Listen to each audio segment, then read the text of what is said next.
Seguimos en Mirá Montevideo y estamos en estas fechas que son las fechas de las fiestas, ¿no? Donde siempre el saludo es felices fiestas, bueno, obviamente por Navidad, por Año Nuevo, pero bueno, hoy es el Día de los Inocentes y también es una fecha que tiene que ver con el cristianismo, en realidad es el Día de los Santos Inocentes. Después el 6 de enero se vienen los Reyes Magos, que también tiene que ver con el nacimiento de Jesús. Entonces, para hablar sobre estas fiestas, lo que significan ahora en Uruguay, cómo se han transformado, vamos a charlar con Nicolás Iglesias, que es licenciado en Trabajo Social y maestrando en Historia Política por la Facultad de Ciencias Sociales y además estudioso de Teología, etcétera. Ya lo hemos tenido en el programa presentando su libro, como contaba al principio, ¿De qué lado está Cristo? Así que muchas gracias nuevamente por aceptar la invitación. No, gracias a vos por invitarme a conversar sobre estos temas que en las fiestas se nos mezclan muchas fechas, muchos ritos, Totalmente. Muchas costumbres, aparte de muchas emociones. Y era interesante escuchar a la gente. Vos decías, ¿no? Aparte se mezclan muchas emociones y uno se pregunta, ¿por qué? Porque sí que la gente religiosa, ¿no? Tiene todo como un peso o algo que recuerdan, que conmemoran, que es importante para ellos, pero... Sí. Todos los uruguayos, sí. todo Occidente festeja sí. Navidad, los Reyes. Es que más allá de que el ser humano moderno, vamos a decir, se autodefine y muchas veces se autopercibe como no religioso, sí. En verdad todo ser humano en cierto punto en su ancestralidad tiene esto de lo religioso. Por más que en las sociedades modernas muchas veces la religión y los ritos religiosos no están quizás en el centro de la sociedad como organizadora de la sociedad como antes, todos tenemos ritos, tenemos costumbres, practicamos cosas, tenemos mitos también, tenemos leyendas que orientan nuestra vida, que orientan nuestro hacer. Sí. A veces solo como para contar un cuento a un niño, a veces son ritos que nos unen. Por ejemplo, entonces la fiesta, por ejemplo, por más que en nuestro país laico, especialmente incluso que cambiaron el nombre de las festividades como la Navidad por el Día de la Familia. Bueno, el 8 de diciembre, el Día de las Playas. En vez del Día de la Virgen. Hay todos estos cambios de nombre que tienen que ver con nuestra matriz laica y ballista. En realidad, de alguna manera incluso permanecen, por ejemplo, con el Día de la Familia, esta cuestión de la unión, de la reunión, del encuentro. Y las fiestas en sí van mutando con el tiempo. Pero de alguna manera hablan de lo más antropológico, lo más originario de cada ser humano, que es encontrarse en torno a una comida, en torno a una mesa, en torno a un fuego, y eso es lo que nos da también sentido de trascendencia, lo que nos da la pertenencia a una comunidad, a un colectivo, y también el sentido de, bueno, que hay un pasaje también, porque en realidad la Navidad, por ejemplo, que creo que lo hablamos, bueno, ahí en el 28... Ahí se juegan muchas fechas. ¿Por qué el 28 tiene que ver? Está entre el 24 de diciembre y el 25. Pero en realidad, las fechas hay acuerdos políticos y sociales y religiosos. En realidad, la Navidad, sabemos que estrictamente no fue el 25 de diciembre. En la Biblia no hay ninguna fecha, el calendario era totalmente distinto aparte. Pero sí hay tiene que ver con el equinoccio y con fiestas anteriores como las, digamos, paganas, que tenían que ver con las Saturnalias, con las fiestas de la cosecha, con la fiesta de la abundancia. Entonces este Día de los Inocentes, que nos queda entre Navidad y los Reyes Magos, en realidad, digamos, no tiene mucha lógica la fecha del 28 de diciembre, porque en realidad la muerte de los santos inocentes, los niños, de los niños asesinados por el rey Herodes, que según cuenta la Biblia, cuando se enteró que los Reyes Magos le dijeron que iban a ser un rey, mandó a matar a todos los niños menores de 2 años en Belén. Eso tuvo que haber sucedido después que los Reyes Magos vinieran. Claro. Entonces, en realidad, si uno fuese a darle una lógica al calendario, tendría que estar después del 6 de enero. Claro. Pero parece ser que cómo se da esta coincidencia, ¿no?, entre una fiesta tan triste como sería. Tremendo. Una matanza de niños menores de 2 años. Sí. Cómo convive el recordar la matanza de niños inocentes con hacer bromas. O sea, en realidad no soy especialista del Día de los Inocentes, pero por lo que pude investigar hasta este momento, parece ser que se empezaron, como pasó siempre, como pasaba en la antigüedad con la Navidad y el 25 de diciembre, pasó también que hubo de algún momento un ensamble, digamos, un diálogo entre la fecha de una fiesta que era la fiesta de los locos, o el Día de los Locos, que se festejaba en algunas regiones de Europa, donde la gente se disfrazaba de obispo, de rey, se hacía bromas, se hacían un poco de banquetes y un poco, vamos a decir, de fiesta de desbunde, que se hacía justo también entre la Navidad y el fin de año, y en la Edad Media se empezó a equiparar esta fecha digamos, de licencias extras, de hacer bromas y vestirse y hacer un poco de carnaval, diríamos, ¿no? De hacer burlas con la fiesta de los inocentes. Entonces ahí quedaron ensambladas. Pero tenemos que pensar que en realidad estas fechas son puestas en el calendario y obviamente no tienen que ver con fechas que, por ejemplo, estén en la Biblia. Por más que lo interesante de los ritos y lo interesante de las fiestas es que recuerdan o hacen memoria de cosas que tienen sentido. Entonces, bueno, tenemos este momento de fechas, de cambios que tienen que ver con la naturaleza, tienen que ver, bueno, en Uruguay, en el sur, con la llegada del verano, pero cuando pensamos en su origen, en el norte tienen que ver con la llegada del invierno. Exactamente. Pero bueno, pensando y escuchando un poco lo que la gente decía en las entrevistas ahí en la calle. ¿Qué te pareció lo más interesante? No, lo interesante es esto de que lo que es valioso la broma, ¿no? Sí. Y quizás sí es valioso como seres humanos darse un espacio para reírse, desdramatizar, ponerle humor. Pero bueno, también hay la dificultad quizás con las bromas, siempre es cuando encontramos el justo punto para que no se vuelva algo que sea ofensivo, algo que dañe la integridad de la persona, porque bueno, mismo nos pasa en carnaval, o pasaba en carnaval, creo que pasa menos, como todo, sí, que se tiraba así a la fiesta con el agua. Las guerrillas de... Y las guerrillas de agua a veces terminaban siendo un poco peligrosas para algunas situaciones. Peleas, ¿no? Yo me acuerdo en el barrio, cuando uno era chico, ¿no? Que le tirabas bombita de agua a los autos, era re peligroso por la ventana, por lo general siempre tenían... O a las motos o a las bicicletas. Sí, tenían la ventana abierta, porque en aquella época no había aire acondicionado en los autos, por lo menos los autos que andaban por Uruguay, hace muchos años ya. Estamos hablando de cosas hace más de 30 años. Gracias, qué amoroso. Y entonces, claro, no tenías la conciencia del peligro, ¿no? Sí. Que son todo cosas, bueno, lo de Judas, por ejemplo, claro, que ahora es como una tradición que se ve poco en la calle. Se ve menos. Y que se quemaba. Y se quemaba Judas. Y de Judas también hay otro personaje que tiene que ver con Judas, el que entregó a Jesús, por eso el tema de las monedas. Porque Judas se pedía desde Navidad hasta Reyes. Otra fecha que no tiene mucho que ver, porque en realidad Judas entregó a Jesús en la Pascua. Tendríamos que tener Judas en Pascua, no en Navidad.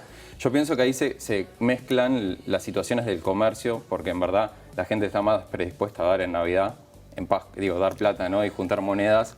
En Pascua probablemente no tenga mucho éxito, pero se quemaban y se ponían fuegos artificiales en los barrios. Yo me crié en La Unión, ahí había grandes quemas de Judas, pero también ahí hay que ser atento, ¿no? Porque en realidad, ¿qué es lo que se transmite? Por ejemplo, con este tema del quema de Judas, a veces se ha usado como un mensaje más antisemita y contra la comunidad judía de el que mató a Jesús. Claro. Entonces hay que ver, porque en sí los ritos, vamos a decir, ni los rituales en sí son ni malos ni buenos.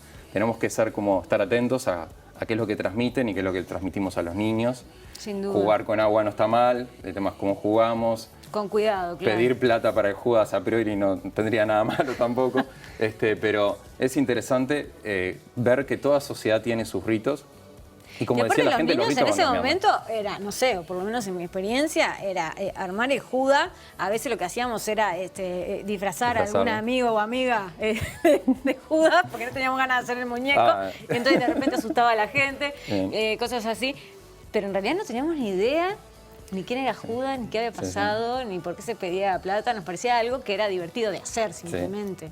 Y bueno, y eso quizás es lo más importante, si los ritos y las cosas que hacemos nos permiten encontrarnos, divertirnos, jugar, encontrarnos con los vecinos, capaz la oportunidad de hablar con un vecino y presentarse el niño del barrio.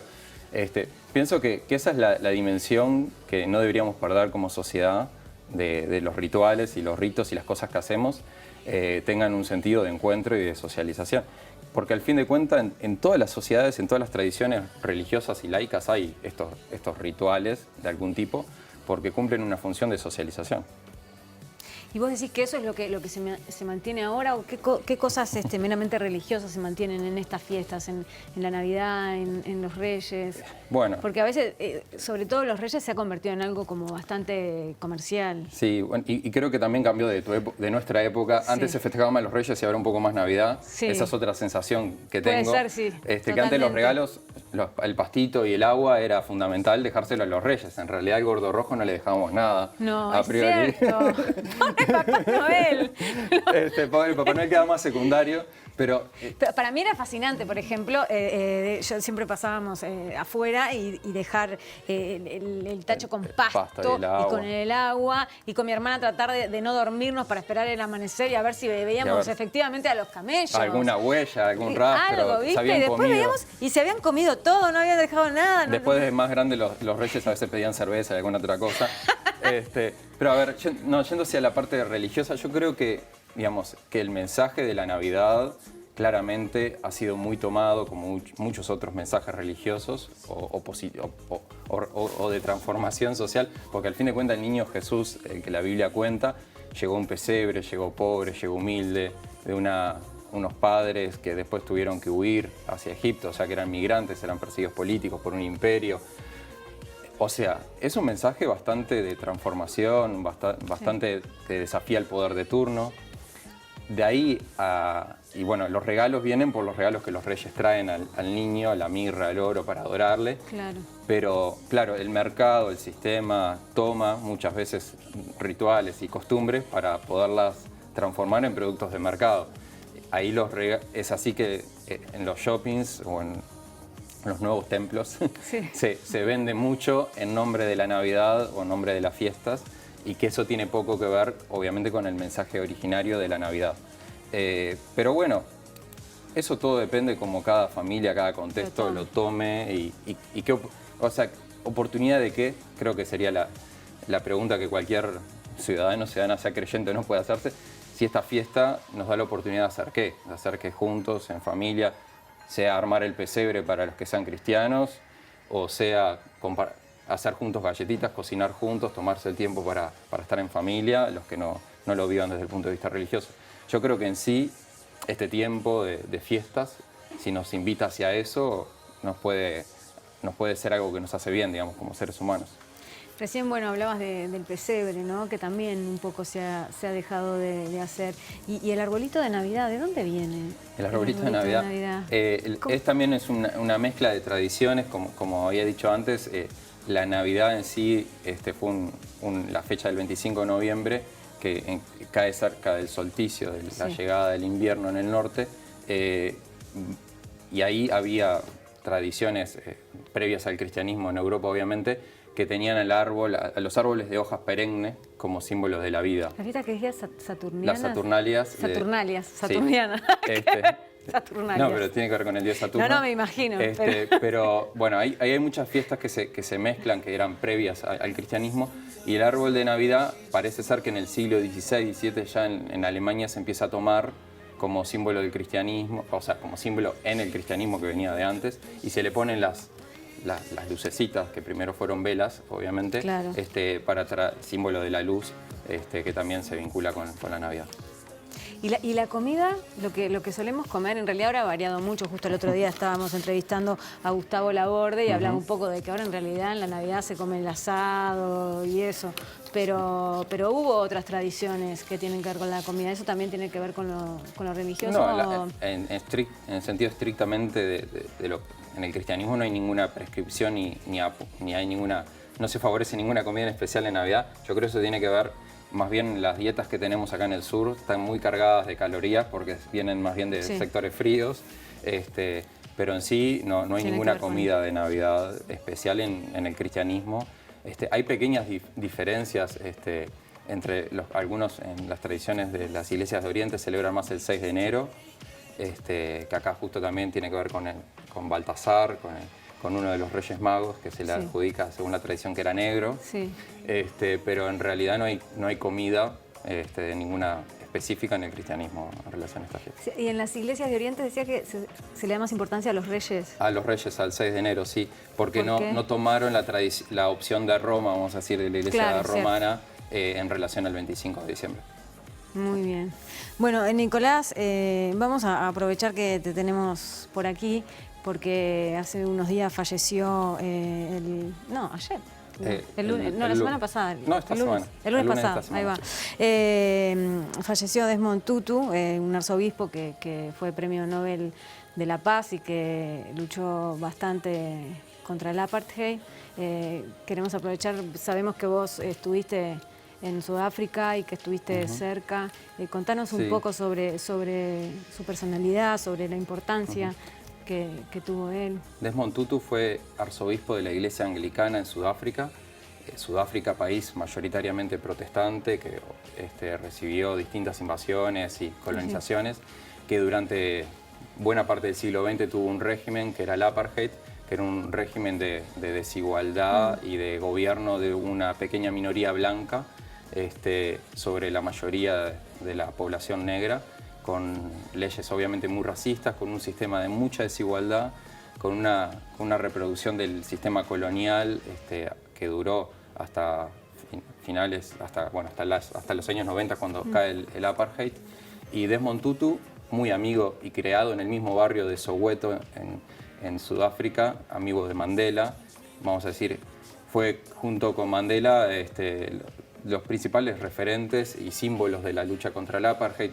Mandela, cuando él incluso asume la presidencia, lo nombra presidente de la Comisión por la Verdad y la Justicia y la Reconciliación a este arzobispo, que había recibido ya antes, en el 84, el Premio Nobel de la Paz, porque él ya venía luchando a favor de la reconciliación y a favor de la liberación del pueblo sudafricano desde los años 70. Él tuvo mucho vínculo con Emilio Castro, un pastor metodista uruguayo. Ambos trabajaron juntos en el Consejo Mundial de Iglesias, y cuando Emilio Castro, este uruguayo pastor metodista, fue secretario general del Consejo Mundial de Iglesias, fue uno de los organismos principales que apoyó la lucha contra el apartheid en Sudáfrica. Entonces ahí se junta nuestra historia, la de Uruguay con la de Sudáfrica. Aparte, Desmond Tutu trascendió en los años 90 hasta el presente, porque sus luchas por los derechos humanos y su cosmovisión de que toda humanidad y todo ser humano era importante lo llevó a comprometerse, por ejemplo, a estar a favor de la diversidad sexual, a favorecer la ordenación de las mujeres en la Iglesia Anglicana.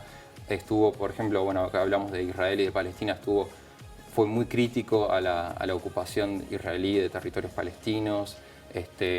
Bueno, tuvo como muchas causas, el tema climático también. Entonces, Desmond Tutu es una figura que trasciende claramente lo religioso, y que estamos hablando de esto, que viene de lo religioso, que viene de su fe, pero viene de un gran compromiso con los derechos humanos.